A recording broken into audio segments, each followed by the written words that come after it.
जय जिनेन्द्र। नमः श्री वर्धमानाय निर्धूतकलिलात्मने सालोकानां त्रिलोकानां यदुविद्यादर्पणायते। पंच परमेष्ठी भगवान की जय। रत्नकरण श्रावकाचार्य की पाठशाला में पहला अधिकार सम्यक दर्शन का चल रहा है। उसमें सच्चे देव शास्त्र गुरु का वर्णन हो गया, 8 अंग का वर्णन हुआ, 8 अंग में प्रसिद्ध कौन कौन हुए उनका वर्णन हुआ, और यदि सम्यक तुम्हें अंग ना हो तो क्या नुकसान है ये भी बताया। उसके बाद त्रिमूढ़ापूर्ण अष्टांगम, त्रिमूढ़ापूर्णम अर्थात सम्यक दर्शन 3 मूर्ता रहित तो होना चाहिए। लोक मूर्ता का वर्णन पिछली पाठशाला में हो गया। अब आज देव मूर्ता और गुरु मूर्ता का वर्णन करेंगे। आइए देव मूर्ता की श्लोक पढ़ते हैं। वरोपलिप्सया सावान् रागद्वेषमलीमसः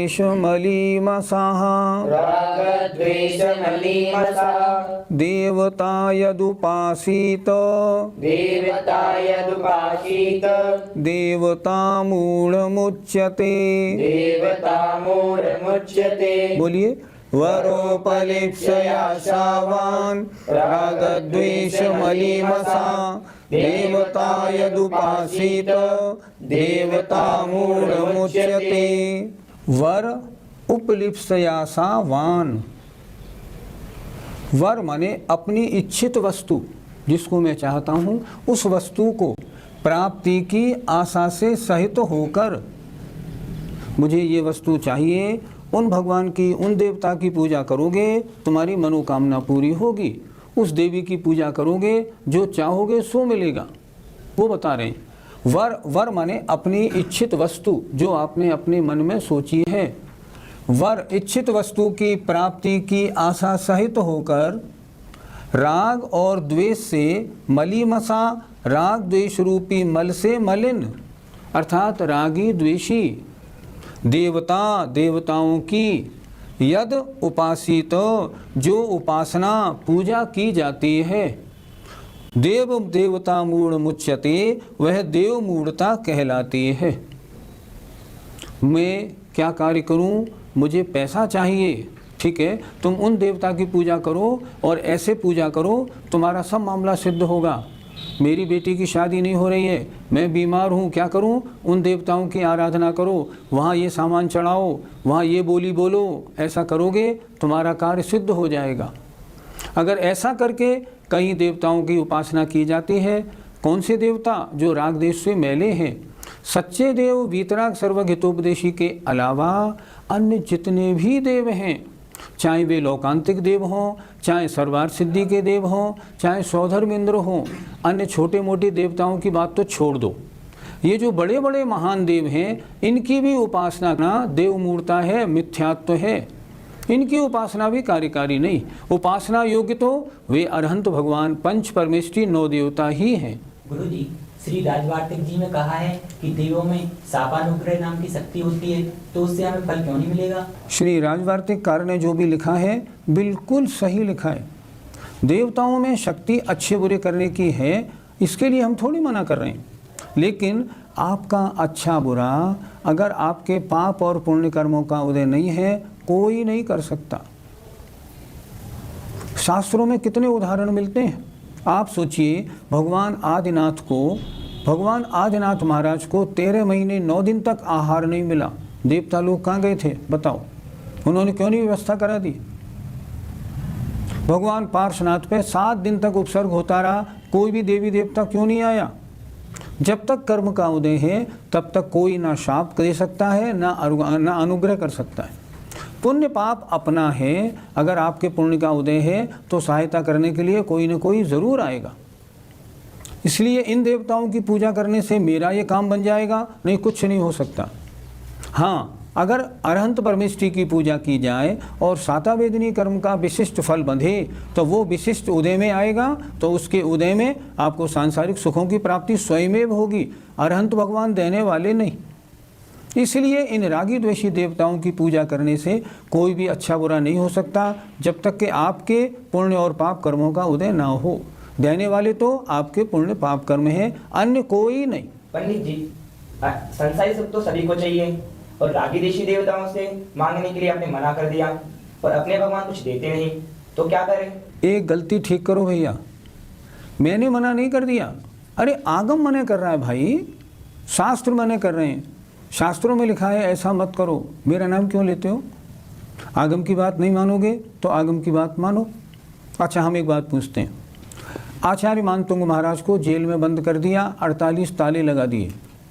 उन्होंने क्या किया? भगवान की भक्ति निष्काम भाव से की। मुझे बताओ, 48 काव्यों में किस काव्य में उन्होंने ये कहा, हे भगवान मैं 48 ताले वाली जेल में बंद हूँ, मेरे ताले तोड़ के मुझे जेल से बाहर निकाल दो? उन्होंने क्या कहा? नहीं, कहीं नहीं कहा। एक जगह भी उन्होंने इसका जिक्र नहीं किया। उन्होंने ये कहा, भगवान आपकी भक्ति करने वालों को सांसारिक कष्ट होते ही नहीं। नतीजा क्या हुआ? सारे ताले टूटे और बाहर आ गए। विशापहार स्तोत्र में सेठ धनंजय के साथ क्या हुआ? उन्होंने क्या ये कहा, मेरे बेटे का जहर उतार दो? उन्होंने तो कहीं भी नहीं कहा। उन्होंने कहा, भगवान आपके नाम से बड़ी कोई औषधि दुनिया में है ही नहीं। और इतना कहते ही उनके बेटे का जहर उतर गया। क्यों उतरा? उन्होंने जो पूजा निष्काम भाव से की, बिना इच्छा के परिणामों से की, उससे जो सातिशय पुण्य का बंध हुआ वो उदय में आया, और उदय में आते ही उसने कार्य दिखाया और सारा कार्य ठीक हो गया। शास्त्रों में ऐसे कितने उदाहरण दिए हुए हैं बताओ? बहुत सारे।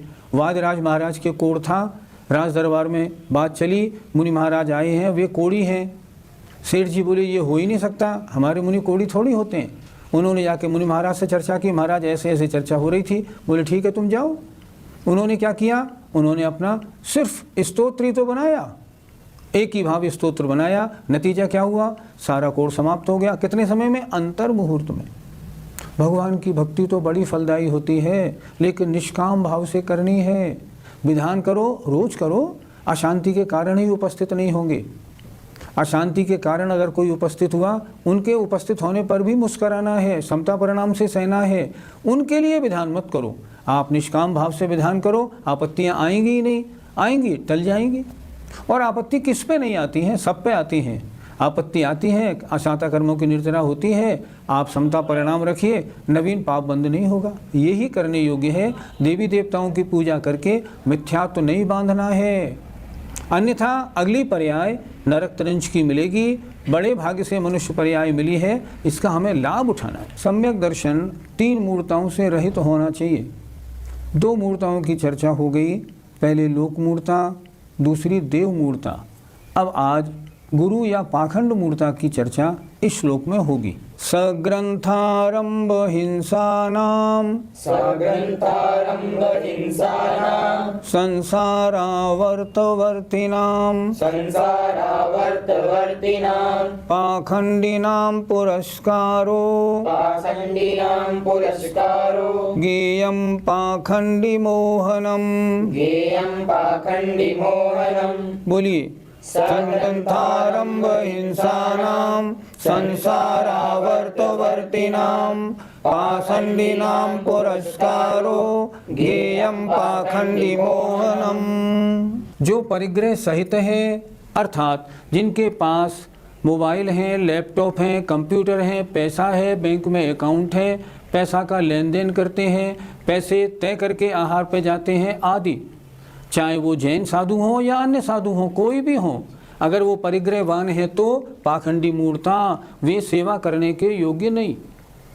और आरंभ के कार्य, जिन कार्यों में हिंसा लगती है, खड़े होके मंदिर बनवाते हैं, खड़े होके मठ बनवाते हैं, सारा काम अपने सामने करवाते हैं, हिंसा का आरंभ। और हिंसा के कार्यों में जो लगे रहते हैं, और संसारावर्तवर्तिनाम, संसार भ्रमण के कारणभूत कार्यों में, जप तप आदि में, इस मंत्र का जाप करने से ये बस में हो जाएगा, इसके करने से दुश्मन ठीक हो जाएगा, यंत्र मंत्र तंत्र के कार्यों में लगे रहते हैं, मेरे पास आओ मैं तुम्हारे सारे संकट दूर कर देता हूँ आदि कार्यों में जो लगे हुए हैं, ऐसे कुलिंगियों को वास्तव में उनका मुनिलिंग है ही नहीं। वे तो कुलिंगियों में गिने जाएंगे। मुनिलिंग वो जहाँ 28 मूल गुण का पालन ठीक ठीक होता हो।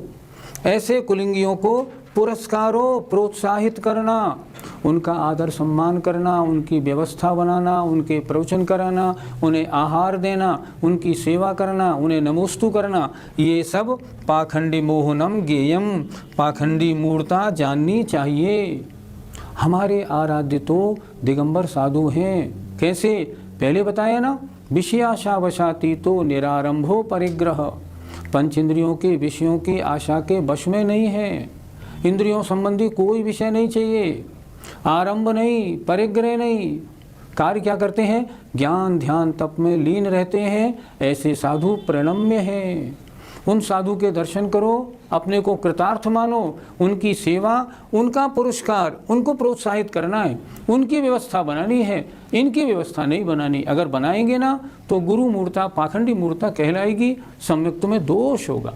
गुरु मूर्ता में अन्य मत के साधु लेने हैं या जैन मत के भी? जिनमें ये बातें हों, चाहे वो अपने मत के हों या अन्य मत के, उनकी मान्यता करना, उनकी नमस्कार वंदना करना, उनका आदर सम्मान करना गुरु मूर्ता है। देखो, जैसे सग्रंथ, अन्य मत के सभी साधु तो सग्रंथ होते ही हैं। अगर उनमें किसी के बारे में कोई कह देना, उस साधु के पास चलो, सारा काम ठीक हो जाएगा। नहीं, अगर आप ऐसा मानते हैं गुरु मूर्ता है, ऐसा कभी नहीं होगा। आरंभ और हिंसा में लगे हुए अन्य मत के साधु हैं, बहुत से लगे ही रहते हैं, तो लगे रहते हैं, उनकी सेवा सम्मान गुरु मूर्ता है, सम्यक्त में दोष है। इसलिए अन्य मत के सारे साधुओं की तो सेवा, उनका पुरस्कार, उनको प्रोत्साहित करने का काम कदाचित करना ही नहीं है। ये तो पहले ही बता दिया ना। सच्चे गुरु कौन है? जो पंचेंद्रियों के विषयों की आशा से रहित, आरंभ परिग्रह से रहित, ज्ञान ध्यान तप में लीन है। इसको याद रखना है। कोई भी साधु हो, अपने मत का या अन्य मत का, जहाँ ये बात घटित हो वहाँ ठीक, नहीं घटित हो अपना रास्ता अलग बना लो, इतना करना है। अपने मत के, जैन मत के भी साधु हैं। अगर जैन मत के साधु भी परिग्रह सहित हैं तो वे सच्चे गुरु की कोटि में नहीं आते। अगर उनकी मान्यता करते हैं तो वो पाखंडी मूर्ता गुरु मूर्ता कहलाएगी, बिल्कुल गुरु मूर्ता होती है। अगर अपने मत के साधु, जैन मत के साधु हैं और आरंभ और हिंसा के कार्य में लगे हैं, जादू टोने के चक्कर में फंसे हुए हैं, समझना ये भी सही साधु नहीं है, ये भी गुरु मूर्ता की कोटि में आने वाले साधु हैं। ऐसी साधुओं की पूजा, सम्मान, आदर, उनका और सब सारी व्यवस्था करना पुरस्कार में आता है और उनको प्रोत्साहित किया जाता है तो गुरु मूर्ता होती है। सम्यक्त में दोष लगता है। सम्यक्त सुरक्षित रखना है, सम्यक्त बढ़ाना है या दोष लगाना है? हमें दोष नहीं लगाना। दोष नहीं लगाना तो समंत भद्र महाराज ने जो परिभाषा लिखी है इसको याद रखें, इसके अनुसार चलें। पंडित जी, अगर किसी दिगंबर साधु में 28 मूलगुण ना दिखें और परिग्रह आदि दिखें तो क्या करना चाहिए? अगर परिग्रह इत्यादि दिखाई पड़ता है, कैसे वंदना करोगे? खुद सोचो। वे जब दिगंबर साधु की कोटि में नहीं आते, उनके 28 मूल गुण ही नहीं हैं, तो फिर हम उनकी वंदना कैसे करें? और शुरू में आचार्य समंत भद्र महाराज ने लिख दिया है, सच्चे देव, सच्चे शास्त्र, सच्चे गुरु का उपासक सम्यक दृष्टि, इनके अलावा अन्य का उपासक मिथ्या दृष्टि है। अब ये बताओ, आपको नाम किस में लिखाना, सम्यक दृष्टि में या मिथ्या दृष्टि में? अगर सम्यक दृष्टि में नाम लिखाना है तो सच्चे साधु के उपासक बनना है। मिथ्या दृष्टियों में नाम लिखाना है तो चाहे किसी की वंदना करो, कोई दिक्कत नहीं। समंत भद्र महाराज की नहीं माननी है, मत मानो। वो तो स्पष्ट कह रहे हैं, अगर परिग्रह सहित हैं, आरंभ हिंसा के कार्यों में लगे हुए हैं, सांसारिक झगड़ों में फंसे रहते हैं, उनका पुरस्कार, उनके लिए आहार व्यवस्था, उनकी कोई व्यवस्था हमें नहीं करनी। तो फिर क्या होगा? भूखे बैठे रहेंगे? नहीं नहीं, उनकी सब व्यवस्था उनके पास होती है, आप चिंता नहीं करें। आप अपने सम्यक्त को देखना चाह रहे हो या लोक व्यवस्था को देख रहे हो? आप खुद सोचो। अगर सम्यक्त की सुरक्षा है, रेवती रानी को याद करो। रेवती रानी से कहा गया था, अब तो तीर्थंकर भगवान आ गए। जब उन छुल्लक जी ने पूरा समवशरण बनाया था और उसमें भगवान बन के बीच में बैठ गए थे अपनी विद्या से, तब राजा ने रेवती रानी से कहा था, तीर्थंकर आए हैं, अब तो वंदना को चल। उनने स्पष्ट कह दिया, ये तो कोई माया भी है, तीर्थंकर 24 होते हैं, वो हो चुके, मैं नहीं जाऊंगी। ऐसा बनना पड़ेगा अगर आपको अपने सम्यक्त को सुरक्षित रखना है तो। पहले 28 मूल गुण ढूंढो। अन्य मत के साधुओं के पास तो जाने का प्रश्न ही नहीं है। अपने मत में भी जहाँ परिग्रह है वहाँ जाने का कोई काम नहीं। जहाँ आचार्य ने जो गुण बताए हैं वो गुण मिलते हों, 28 मूल गुण दिखाई पड़े तो जाएं, नहीं तो अपने रास्ते ठीक है, हमें क्या दिक्कत। पंडित जी, यदि किसी महाराज के पास एसी, टीवी, मोबाइल, कूलर आदि है और दिगंबर हैं, हमसे तो अच्छे हैं, तो फिर उनकी पूजा क्यों ना की जाए? हम श्रावकों को क्या करना है खुद समंतभद्र महाराज हमें सिखा रहे हैं, फिर भी हम उनकी बात नहीं माने तो क्या बताया जाए। अभी आगे 2-4 श्लोक के बाद में खुद समंतभद्र महाराज कहेंगे जो मोही मुनि हैं उनसे निर्मोही श्रावक बहुत अच्छा है। क्या बात सुनी, फिर सुनिए आगे बोलेंगे, गृहस्थो मोक्ष मार्गस्थो निर्मोहो नैव मोहवान अनगारो गृही श्रेयान। अगर मुनि महाराज अगर अपने पद के अनुसार चर्या नहीं करते, श्रावक अपने पद के अनुसार चर्या करता है, श्रावक बड़ा है मुनि बड़ा नहीं। अच्छी तरह सुनिए मेरी बात को, ये आचार्य समंतभद्र महाराज ही आगे कहेंगे। वो जो पंचम गुण स्थानवर्ती 2 प्रतिमाधारी श्रावक है वो तो 24 घंटे निर्जरा कर रहा है, और जो मुनि महाराज सपरिग्रह हैं, मिथ्या तो महान पाप के आश्रम में लगे हैं। आचार्य कुंद महाराज ने मुनि के लिए लिखा है, यदि लेय अपो बहुयम तत्तो पुर्जाय निगोदम, यदि दिगंबर साधु रंच मात्र भी परिग्रह अपने पास रखता है तो निगोद जाता है। ये कुंद महाराज लिख रहे हैं। अब मैं पूछता हूँ, आचार्य कुंद महाराज की बात मानेंगे या अपनी मन मर्जी मानेंगे? अरे किन आचार्य के अनुसार आप बात कर रहे हो कि हमसे तो अच्छे हैं? हमसे अच्छे नहीं, हमसे अच्छे जब हैं जब 28 मूल गुणों का पालन करें। हम जानते हैं उनका गुणस्थान हमारे ज्ञान का विषय नहीं, लेकिन 28 मूल गुण तो हमारे ज्ञान का विषय है। हम ज़्यादा नहीं देखें, इतना तो देख लें कि इनके पास कुछ परिग्रह तो नहीं, मोबाइल, लैपटॉप, कंप्यूटर तो नहीं है, ये फ्लश में निबटने तो नहीं जाते, ये एसी, कूलर, पंखा यूज़ तो नहीं करते, इनके पास ढेर सारा परिग्रह तो नहीं, 4-4, 6-6 चश्मे और तमाम सामग्री रखी हुई है अपने पास, 10 घड़ियाँ और फलाने। अगर वो तो सामग्री इनके पास नहीं है, इनके पास कार और सब बैंक अकाउंट तो नहीं है, ये तो देख लें। अगर फ्लश में निबटते जाते हैं, जीव हिंसा हो रही है, हमसे अच्छे कैसे हैं आप बताओ तो सही, खुद सोचो। जीवन व्यर्थ हो जाएगा अगर आप ये कहेंगे ऐसे महाराज नहीं मिलते तो हम क्या करें। सब मिलते हैं, ढूंढने वाले को हर चीज़ मिलती है। आज भी हमारे भाग्य से इस भरत क्षेत्र में आज भी ऐसे दिगंबर साधु हैं जिनकी चर्या में 28 मूल गुण दिखते हैं। अरे जाओ अपने आप को उनके चरणों में समर्पित कर दो, और जिनके 28 मूल गुण सुरक्षित नहीं, सग्रंथारंभ हिंसा नाम संसारा वर्तवर्ते नाम, उनसे दूर हो जाओ। आज तक तो हमें ज्ञान नहीं था, आज तक हम इनकी चर्या में थे, अब इनकी चर्या से हम दूर हटते हैं, आज से हम वंदना छोड़ते हैं। आजकल जो व्यक्ति जिस साधु से जुड़ गया है उस साधु को छोड़ना नहीं चाहता, क्योंकि वो साधु महाराज बार बार उसका नाम लेते हैं तो उसको वहाँ जाने में रुचि होती है। नहीं, ऐसा नहीं करना, आगम के अनुसार चर्या बनाओ।